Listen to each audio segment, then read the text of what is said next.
This is the Invest Like a Billionaire podcast, where we uncover the alternative investments and strategies that billionaires use to grow wealth. The tools and tactics you'll learn from this podcast will make you a better investor and help you build legacy wealth. Join us as we dive into the world of alternative investments, uncover strategies of the ultra wealthy, discuss economics, and interview successful investors.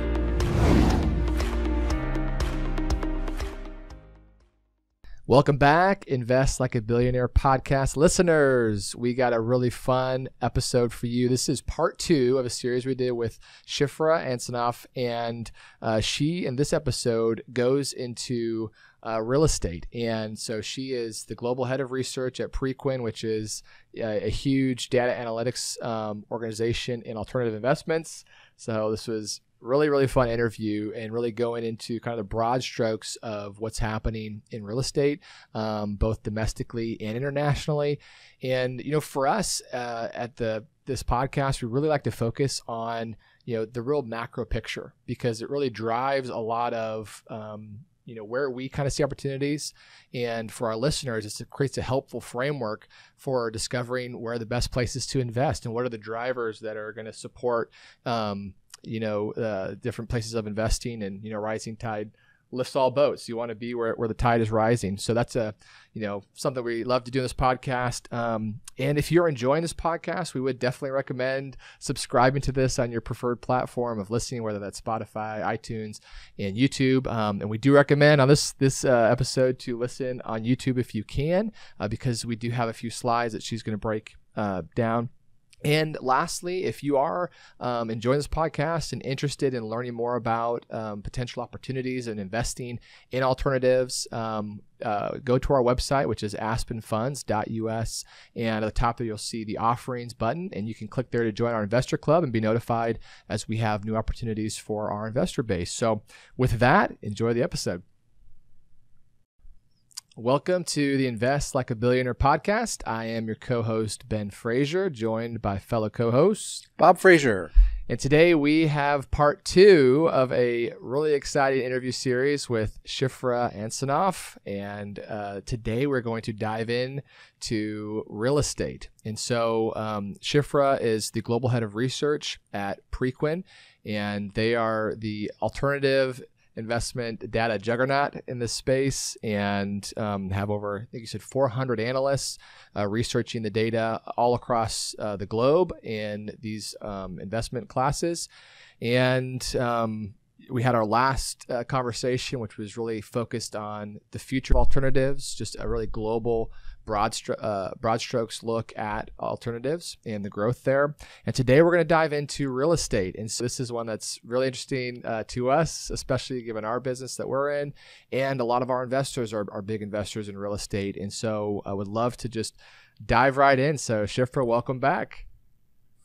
Thank you. This is actually super exciting to have Shifra back on. So she is a data geek, and Preqin is really, as you said, they're the big guys in the alternative space as far as data analytics. So this is awesome to have her on and to be able to talk about what's happening in the world of real estate and from a global perspective. And there's a lot going on right now. We have inflation that's running rampant. We have, geopolitical things going on. We have interest rates rising and kind of looming in the background.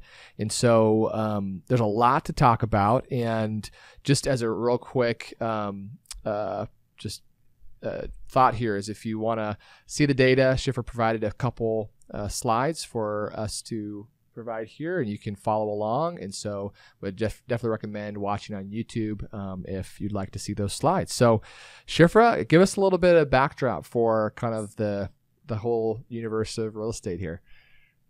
Yeah, absolutely. And I guess let's start with inflation broadly, as you brought that up, quite topical. So on the real estate side, certainly Kaya would say one of the benefits of real estate is inflation protection. And when we ask our investors, what is it, one of the reasons that they pick real estate, apart from diversification, inflation protection is a key component.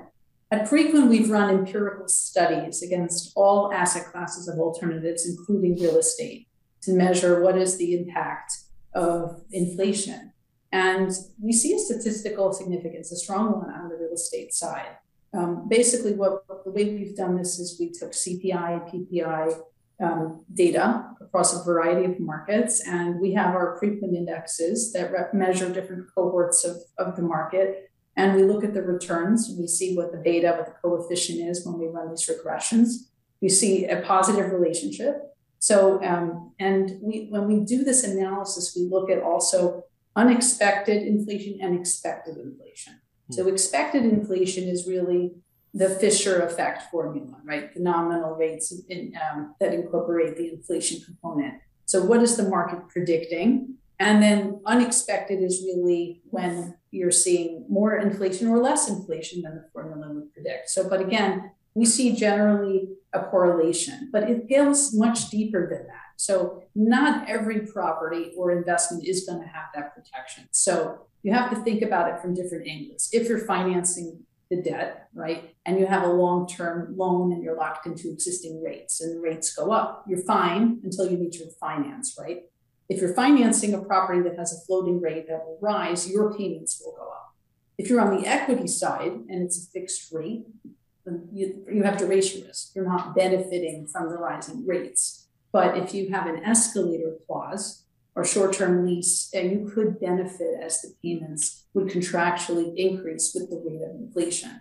So we see that, there are office property as leases in particular tend to have some type of indexation. We see it in Europe as well. So then, that could be a very attractive area, or particularly if you have strong tenants, 15-year leases. This is a very attractive area of the market, and we see that actually continuing in an inflationary environment.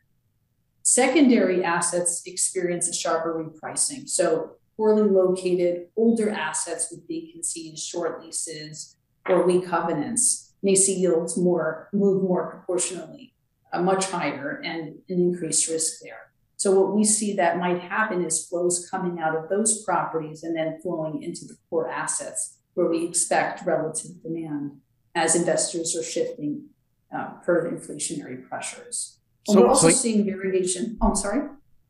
So inflation is obviously hitting headlines here. We're just approaching 8% according to the last print. And, on our previous podcast episode, you talked about kind of the alternative landscape of, all alternatives. And is real estate kind of the king in inflation protection, or where are you seeing kind of the best place to hide and from inflation, or the best place to profit? And is it real estate? Inflation is up there. Infrastructure as well is very much, we see protection. And even on the private equity side, we see it depends on the type of asset that you have underlying. If you have a business-to-business asset, IP tends to be sticky, so you don't necessarily see inflation take an impact. If it's a commodities based, then you will see that. So it really depends on the underlying business that you have. You have to look at the fundamentals there. Yeah, but certainly real estate is going to be a clear winner. The other thing that I love about real estate in this environment, inflationary environment, that a few people are thinking about, it's one of the best ways to create wealth in an inflationary environment is to borrow at fixed rates, because that principal, the purchasing power, that principal balance is being diminished, right, at 8% per year or whatever it is, right? And so if you can actually have good debt terms, it's actually, and then if you can use that debt to purchase asset that does index with inflation, mm-hmm. you've got a double win. And so real estate lends itself to lending, obviously. Yeah. But to your point, Shifra, it's not automatic. So you kind of have to have those two components working in tandem with, mm-hmm. having fixed rates, so you're protected against the rising rates as inflation, goes on. The expectation is that interest rates will increase as well. So you have that protection if you're fixed rates. And then you obviously want your top line, your revenue, your income to be able to track with inflation. And so break that down. What you mean by that again? And you're saying if you have escalators in your rental agreements and other things. Yeah, the idea is that if if you're receiving the income and the income is going to go up in concert with inflation, then then you are protected essentially from the rise of inflation. Now, of course, there's always the question, can the tenant pay the higher rates? So that's really where the risk could be. Sure. And could you break down, you mentioned expected versus unexpected inflation. Could you kind of explain more what that means? Right. Yes. So their formula, real rates equals nominal. It's basically nominal yield, and you take the you take into account the inflation factor. Okay. So that's real interest rates. Yeah, real interest rates. Got it. So real interest rates is expected or unexpected? That would be expected, because that would be dictated by the market. Okay. And how do you measure unexpected? Unexpected, anything outside of that formula. So if you end up getting a higher level or lower level. Okay, gotcha. Yeah, well, one of the fascinating things we have going on right now that is kind of an anomaly historically is we have negative real interest rates, where right now, at least in the U.S., strongly negative, which is actually rare historically that you have negative interest rates, especially at this level. Yeah, and talk about a little negative real rates. That is negative real rates, which is nominal minus inflation. So talk about how that impacts asset prices and maybe the flows into asset classes like real estate. Yeah. So certainly from the flows in terms of real estate and negative real rates, yes. I still think though that there is inflation protection. I think with real estate it's somewhat hedged. I would be more worried about the secondary assets, the poor performing assets with the repricing, where we see an impact outside of real estate, leverage buyouts, particularly. They're benefiting strongly from the negative real rates today, right?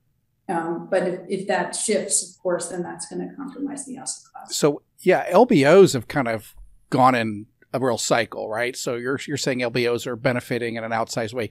Kind of walk us through that. Walk us through the dynamics there. It's really the cost of cash. So they're really, it's really cheap for them to borrow and then go ahead and buy out these companies. So we're seeing a preponderance of flows in that direction. But the worry that we have, and when we run our empirical studies, is that in an inflationary environment, that could decelerate. It would decelerate. Yeah, that would make sense because the cost of capital is going up. Yes. Gotcha. I see. Yeah. So you had a great chart you provided here, capital raised by real estate strategy. And so this kind of aggregates the capital that's being raised by year based on really the strategy. And if you maybe want to break down, what these different walk us through this chart. Yeah. Yeah. So we talked about secondaries. Those are the lower performing assets. Core, very, very strong, and the types of tenants that are very, very high quality in the best locations ever. Value added are strategies, repositioning of older properties, say an older office that maybe doesn't have great ventilation, and you want to upgrade, and you want to have configurable movable walls, and you want to check the ESG box, right, effectively, and migrate your property over. In those cases, you might end up retiring your lease and then buying it and then changing the property altogether. Opportunistic is a similar idea. You reposition assets, but much riskier. And what we're seeing here is certainly strong aggregate capital fundraising in 2021. What was very interesting in real estate is in 2020, you can see there was that dip if you look at the chart, 2020. And in 2021, the first 3 quarters of the year was relatively tepid, about 120 billion in capital raised. And then the last quarter, 70 billion, totally took off.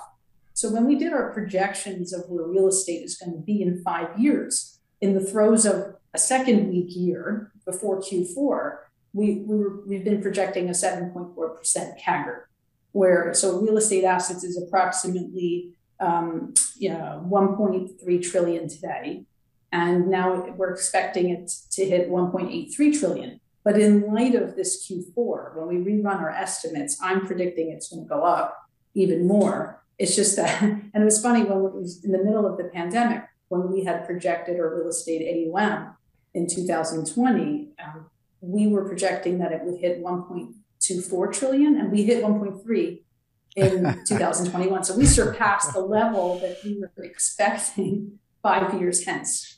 Yeah, it makes sense, especially given the inflation issue as well as the liquidity, right? There's some of the measures we've seen recently is something like, let's say about around $5 trillion in excess liquidity sitting on balance sheets, due to the high savings rates. So there's a lot of cash sitting on the sidelines, which in inflation light a match, right, to cash. Yeah. So that cash is dying to be deployed. What better place than real estate, especially in an inflationary environment? So it does make a lot of sense. And we're seeing the COVID fear of 2020. I mean, investors were paralyzed in 2020, and all of a sudden they realized the sky wasn't going to fall, and that it's time to back up the truck. So I think we're going to see a possibly a record year in 2022 in real estate investment. And it might even be, when we rerun our projections, one of the higher growth asset classes. I mean, it is cyclical, it goes up and down, but it's going to be very, very interesting to see how that plays out this year. Yeah, it is very interesting, kind of, looking back 2 years ago, no one really expected this kind of massive jump really in cap rate or, reduction in cap rates and in asset prices going up. And can you talk a little bit? We talked about this in the last episode, just in alternatives in general, but really the flight to quality and kind of the search for yield. A lot of these kind of bigger money, big institutions, they're having a hard time finding high quality assets that actually produce positive yield. And so, what are some of the drivers in kind of what, when you had to reset the expectation for the compounded annual growth rate and hit your 5-year projection in 1 year, what was really the big driver of that? Oh, so in the way we project our model, we actually use from Oxford Economics CPI, unemployment statistics. That's the way we incorporate, but we look at history as a guide, backward history, and we weight recent history more heavily than further history. So what happens recently is going to majorly influence our projections, for better or for worse. Right. Got it. So what was driving kind of a lot of the capital flows into real estate, this past year? Yeah, so there are a lot of very interesting themes. So we've seen data centers on the industrial side. Data centers actually spans the real estate and infrastructure divide. So it's been a hot market. So KKR announced the purchase of CyrusOne, one of the biggest logistics data center. The shift from standard definition TV to ultra high definition, Netflix, Zoom has increased the flow of traffic, data traveling across the world. We know working from home, big impetus there. So, and they could deliver mid to single digits to even 15% returns on these data centers. Basically taking funds from, we're seeing a divide between infrastructure and real estate. It really straddles both sectors, but that's a really, really interesting area. The demand is hot, super high tech. You have data centers that do retina scans, weighing you in, weighing you out. And the shift in supply chain also is another area, industrials, just in time to just in case. We're seeing a lot of onshoring, supply chain, cold storage. So I'm in Asia Pacific now, as you know. Studies show Asia Pacific is undersupplied in cold storage. Data centers are also very energy intensive, but some recent studies have shown that we're actually running 550% more applications in data centers in 2018 than in 2010, but only using 6% more energy. So from a green perspective, environmental friendly, it's starting to get a better rep there as well. Yeah, I'd love to kind of break down maybe each of the kind of core real estate food groups and kind of just, talk about, the different asset classes and how they're performing. And you kind of were talking about industrial, and that's an asset class that we're very bullish on, and for a lot of the same reasons that you just said. But if you could kind of break down, some of the things there, like you said, the onshoring and just in case versus just in time, and some of these kind of taglines that are kind of shifting the space has already been pretty hot because of e-commerce and other things and last mile delivery, but it seems to be there's another kind of wave here that has really been caused by we're seeing vacancy rates in industrial hitting all-time lows, and and there's no places to be had, and it's been underdeveloped, right, because of it just markets lagged. There's not a lot of new product, not enough new product coming on the market. Yeah, on industrials, definitely. I mean, 4 of the 20 largest deals were in the industrial sector. Interesting. So the demand for warehouse space is really high. So Blackstone entered the largest private real estate deal ever, a $24 billion recapitalization of the European logistics business Mile Way.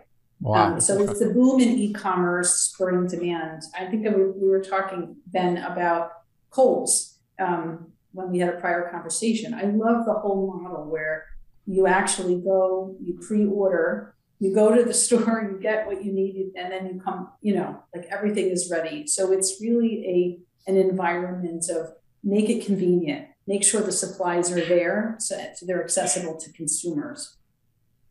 Yeah, and a lot of what we're seeing is, because of a lot of the supply chain disruption, and car manufacturing was a great example of that, where these car manufacturers were trying to complete production because the demand was so strong. As we're coming out of COVID, everyone has liquidity, but they don't have the chips, and they can't put the chips in the cars. What is having a single chip in inventory worth to you when your car can't be produced because of a stupid $2 chip? Right. How much is that chip worth? So this is what she says, moving from just in time to just in case. Well, just in time was the new thing back in the 80s. And everybody said, why have inventory, right? Let's just get it shipped, right, to arrive right at the moment when it's needed in the assembly line. Well, that's great until it's not great, until you have supply chain issues. So now it's just in case, which is, it costs you an enormous amount of money to not have inventory when you need it. And so, huge shift happening there, to solve that issue. Yeah, and in South Korea, they actually have one of the largest e-commerce markets in Asia Pacific. And they have a service, Dawn Delivery, that guarantees grocery deliveries at 7 a.m. the next day. Wow. So it's unbelievable. I'm learning a lot in my time here. So you're seeing this shift not just in the U.S., but really globally towards kind of just in case and the last mile and even local sourcing. I mean, we're seeing the chip manufacturers building plants, and 2 plants Intel's building in Arizona. There's many others. So people are saying they'd rather have stuff that's sourced closer to home. So manufacturing is also in the increase. Yeah. Well, it's really kind of, we've seen this globalization trend for really many decades. And, as this just-in-time inventory supply chain where, you can get something from China within, a few weeks and you have it all planned out in your logistics. But it's really almost a deglobalization in certain areas and certain pieces of the supply chain to protect the challenges that we may have get disrupted again. So it's definitely something that's very interesting. Talk a little bit about office. That's another asset class that has been. You read my mind. I was just going to talk about that. There we go. Yeah. So office was one of the hardest hit sectors, as we know, during COVID. We saw much diminished deal values there. And but there's an increasing demand for value add strategies. So these are assets that can be readily deployed, which is what we saw in 2021. It's starting to become a bit crowded. So $53 billion in fundraising, 30% of all real estate fundraising. For value add office. Value add. You can buy an office that's quite old, bad ventilation, old lifts, not energy efficient. And if it comes to the end of the lease, then you can buy it, let your tenant lease expire, and when it's empty, configure it accordingly. You can become energy efficient and also check the ESG box. So you can maybe get 70 square foot. The World Green Building Council said that to meet the Paris Accord, limiting global warming by 2 degrees, all real estate must be net zero carbon by 2050. So, and we also saw new funds in 2021 launched to target these strategies. So, For example, in London, Edmund de Rothschild's subsidiary is working on converting an office space in London to a hotel. And the other thing that's interesting is we can talk about the shift to 3-day work week. Tenants of office buildings are in the driver's seat when it comes to office space. So I was just reading pharma firms in New Jersey are shrinking footprints and landlords are hard pressed to fill the space. So on the flip side, at Preqin, we actually expanded in terms of the number of employees during the pandemic. And even with the hybrid office setup, we acquired a larger space in London. And if you're a firm, what we would say is you're trying to manage your real estate needs. You need to think about your peak demand rather than average demand. So even though, staff may come in, if you have visitors coming in, or what if your whole team is in the same day and you have clients coming in, do you have enough space for them?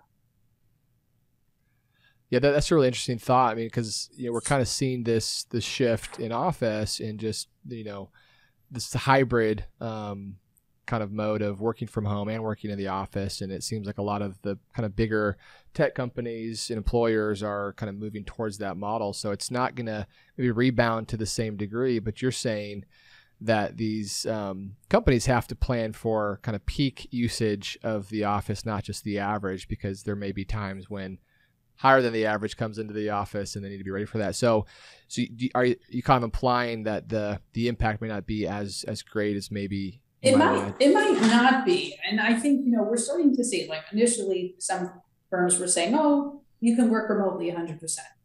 And now they're saying, come back to the office. And I think they're unwinding some of that because the recognition that you need to collaborate, you should be together. And actually on the Asia Pacific side, working from home is not really a big thing. I mean, barring COVID, sure. You have cultural preferences, smaller living quarters and shorter commutes, really strong public transport networks. I mean, the MRT here, it's a good point. It's amazing.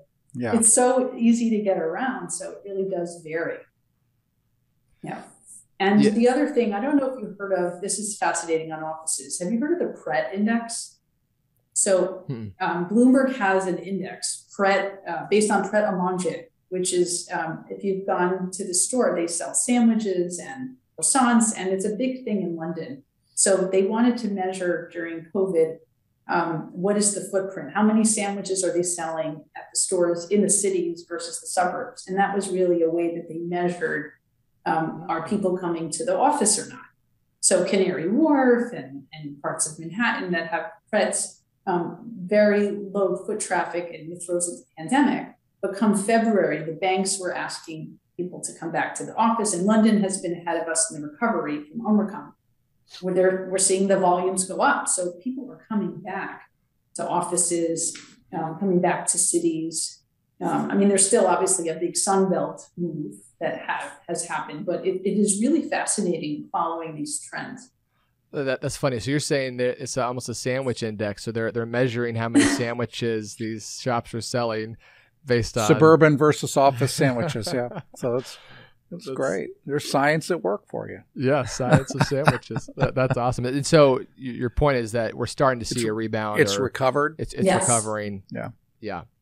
I mean, it's kind of in our side of things, which is kind of maybe lower middle market investment. It seems to still be a pretty big hesitation or just trepidation around office right now because of the unknowns. But are you seeing kind of some of the bigger institutional players kind of just jumping into office right now because they see opportunities, or is it kind of the same where, everyone's kind of waiting to see how it all lands at the end of the day?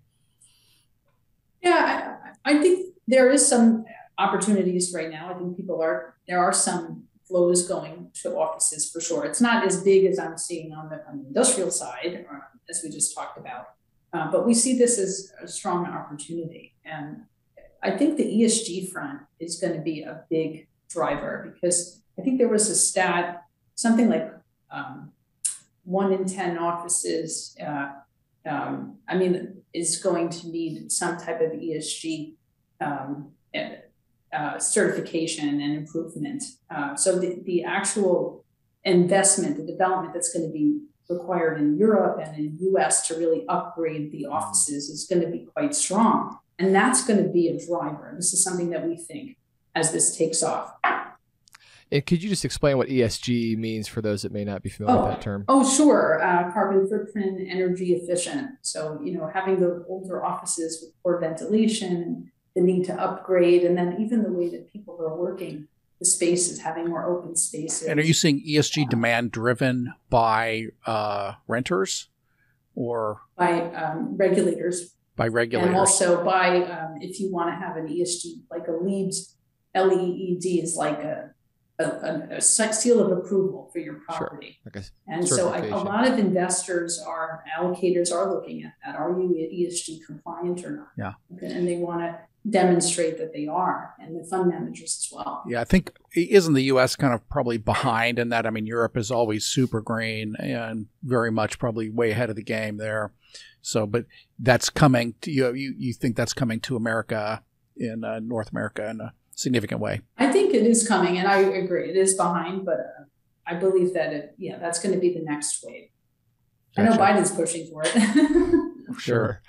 Yeah, it's interesting in the office space. We're seeing a lot of opportunities in kind of repositioning. Maybe you call that opportunistic, but we're looking at office conversions to storage, which has a very increased demand right now, and you invested into multifamily.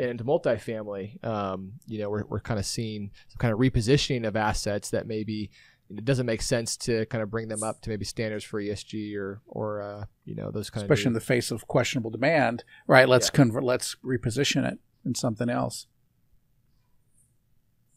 Are you absolutely? I was gonna say, are you seeing that at a larger scale with kind of the bigger players, or not as much? Yes, much so. Another sector I would say that is heating up is hotels. And so they've experienced solid demand and aggregate deal value, and on track to hit, basically was around $20 billion in 2021. That was up from $9.4 billion in 2020, and outperforming the long-term average of $15 billion per year from 2006 to 2020. And this is capital raising funds targeting hotel acquisition. Yeah, yes, that's interesting.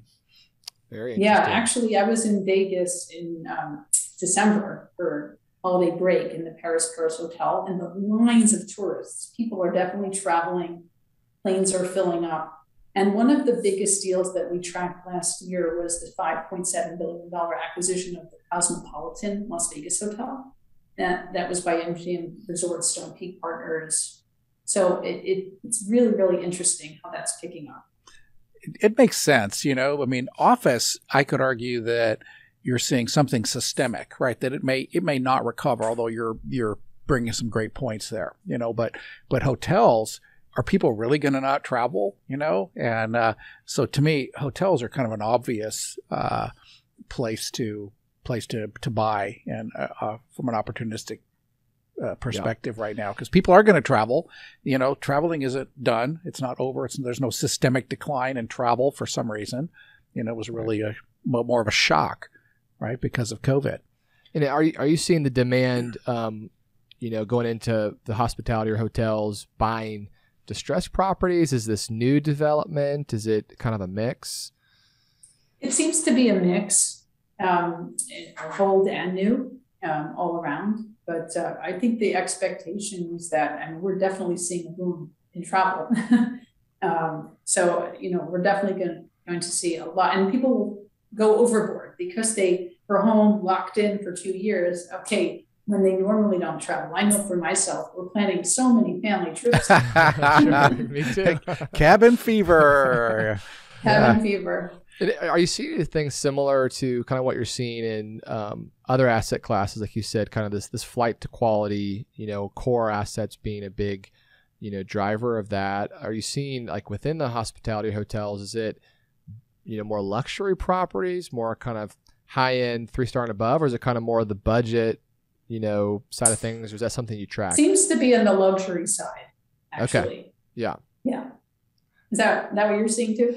Well, honestly, I don't have any reference point, but that would just be my gut. I mean, for me personally, it's like, hey, we've been cooped up and for a long time. Let's go and live it up a little bit, and a little bit on a discount. So I don't know if that's a long-term sustained trend, but I was kind of curious there. If you look at slide 12, on the niche real estate assets, So with the growing and aging population, we see more individuals in pursuit of higher education and shift of investment activities on the niche side, which are long growing trends. So the world's population is expected to rise from around 7.8 billion now to 9.7 billion in 2050. And if you look at the top part, the population of 70 and up is expected to grow from around 458 million people in 2020 to 1.1 billion in 2050. So talking about niche, we're talking about senior housing, student housing, parking lots. And so in terms of the rising population, we see long-term trends there, particularly. And if you look at the chart on the right, you can see the breakdown. Senior housing is around a third of the level of deal value activity. Now, the niche deal numbers overall was down in 2021 from the 2019 peak, but aggregate deal values could go up to the 2016 level. If you look at that, that was shooting up at 19 billion. Wow. So the need for student housing is increasing in the private rented sector. Student housing is 30% actually of the niche sector. This is slide 12. And so you have here kind of the global population growth, and obviously population growth, and where those kind of trends are occurring can drive a lot of demand for, different sectors within real estate. And the chart on the right is breaking down these kind of niche real estate asset classes. So you have senior housing, student housing, entertainment, healthcare, car parks, education, self-storage, all kind of considered niche. And it's really fascinating. I mean, going back to 2010, you can almost barely see it. You have to have like a microscope because it's such a small amount in comparison to, 2016. That was a gangbusters year, and it kind of seems to be sustained at that level. Talk a little bit about, breaking down what's driving some of the demand in some of these kind of more niche areas of real estate. Yeah, no, absolutely. As we see more students go to college and the enrollments are going up, colleges are running out of housing. So a perfect example, one of my sons is at RIT, and they can't guarantee housing for sophomore year and up for students. Wow. So it's unbelievable. I didn't know that. What are they saying? Hey, just go stay in your car for a while until you sleep in your car till you find out. What the heck are they thinking, Right. They have a lottery and it's a luck of the draw. What if you lose the lottery? Right? Right, exactly. But we went up and we found they do have arrangements with properties nearby, and we found an amazing apartment with a kitchen and Gotcha. 24-hour security and a swimming pool and a gym, and it's far superior to anything I've ever slept in my college. Now, you don't want them having too much fun, though. You want to, Agreed. And so, this is certainly a big thing. Like in Europe, there was recently announced a joint venture between Roundhill Capital and the Canada Pension Plan Investment Board to invest more than €1 billion of European PBSA assets. So that's purpose-built student accommodations. Those are high quality, fully serviced, well-located accommodations. So we see that is a potential area, not just in Europe, but other parts of the world, really.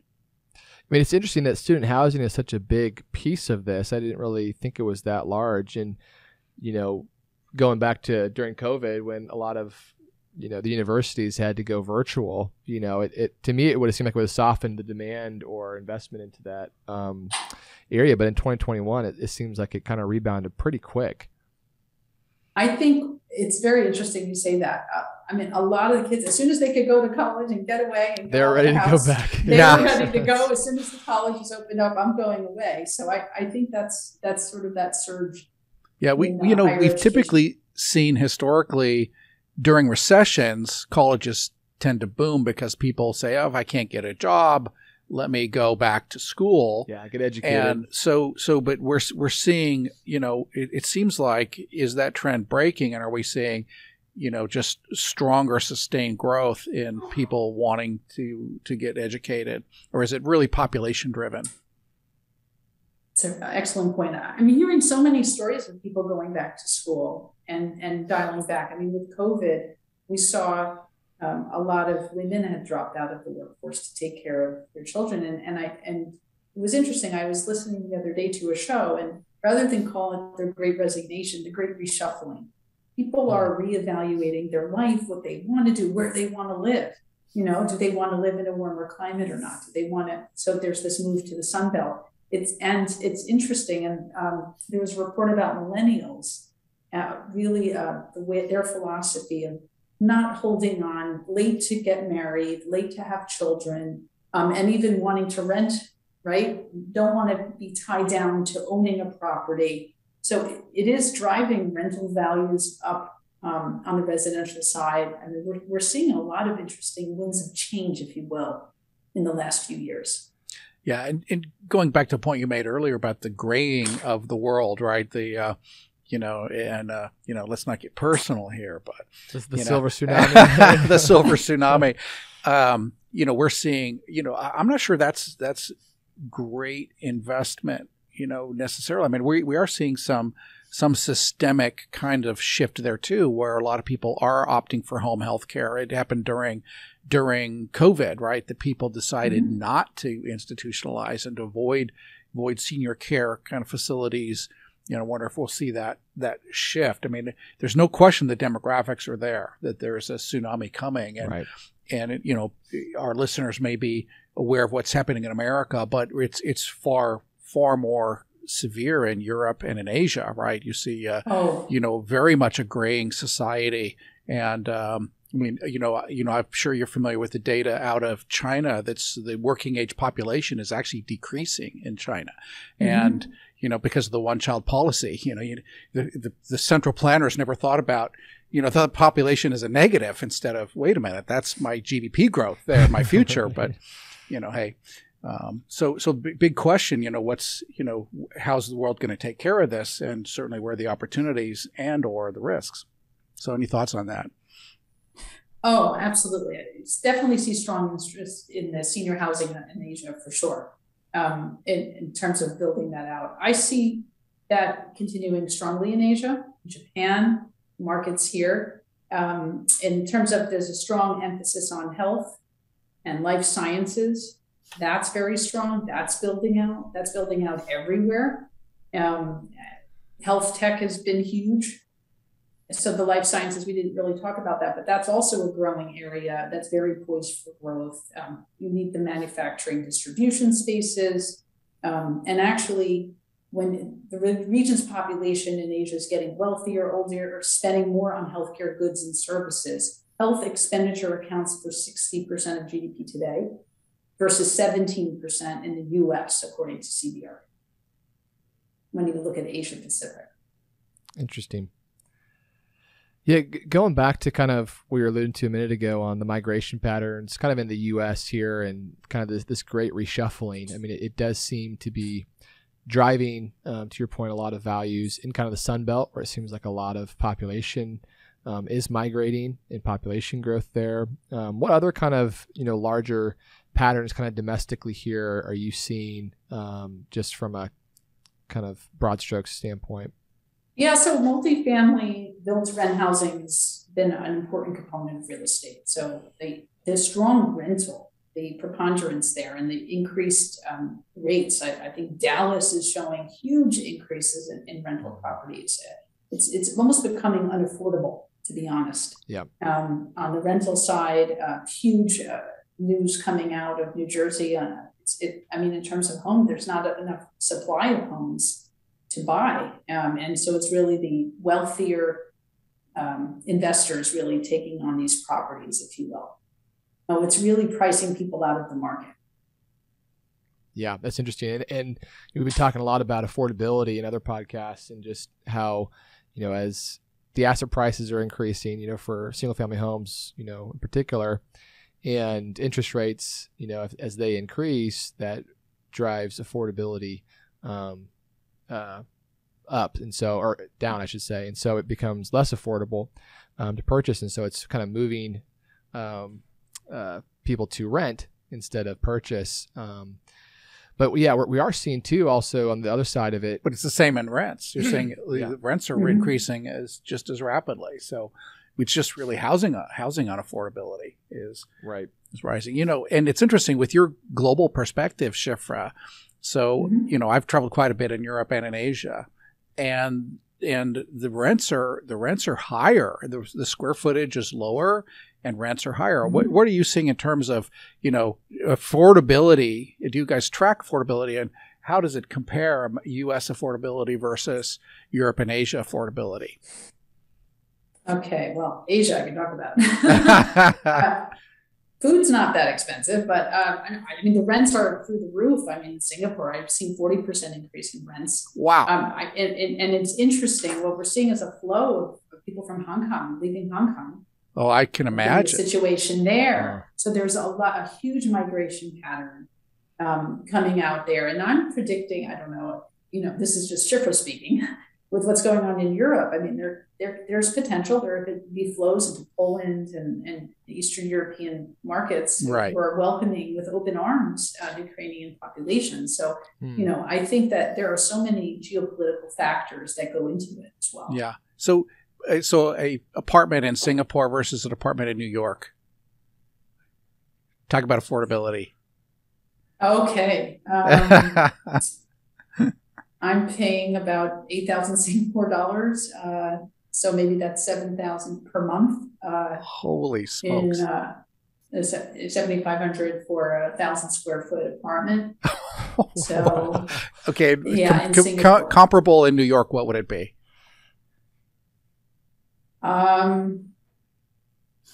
It's totally anecdotal, but. Anecdotal? It might be for that size. It could be around the same. You think it's the same? I haven't. So similar kind of. It could be. It's very similar. Yeah. I haven't checked in a while. Gotcha. Yeah, I'd love to hear this too. I mean, this is a little more anecdotal again, but we have seen, at least early on in the pandemic, a lot of migration out of the Northeast, and obviously someone who lives in the Northeast. We've been kind of hearing that it's coming back, and obviously as people are going back to the office, they have to live in proximity to it. And so, what are you kind of seeing just in the Northeast in general from kind of population and demand, those kind of things? Yeah, what I'm seeing is a lot of people coming from out of the cities moving to the suburbs. So we have a lot of New York drivers driving around my neighborhood, by the way.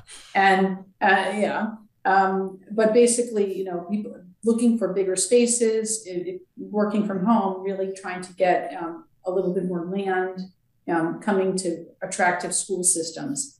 What I see happening is really, a contrast to where I was, when I started my career. You kind of went where the job was, and that's where you ended up living, right? You built your home and real estate decision around that. It seems to be becoming a theme of, where do I want to live?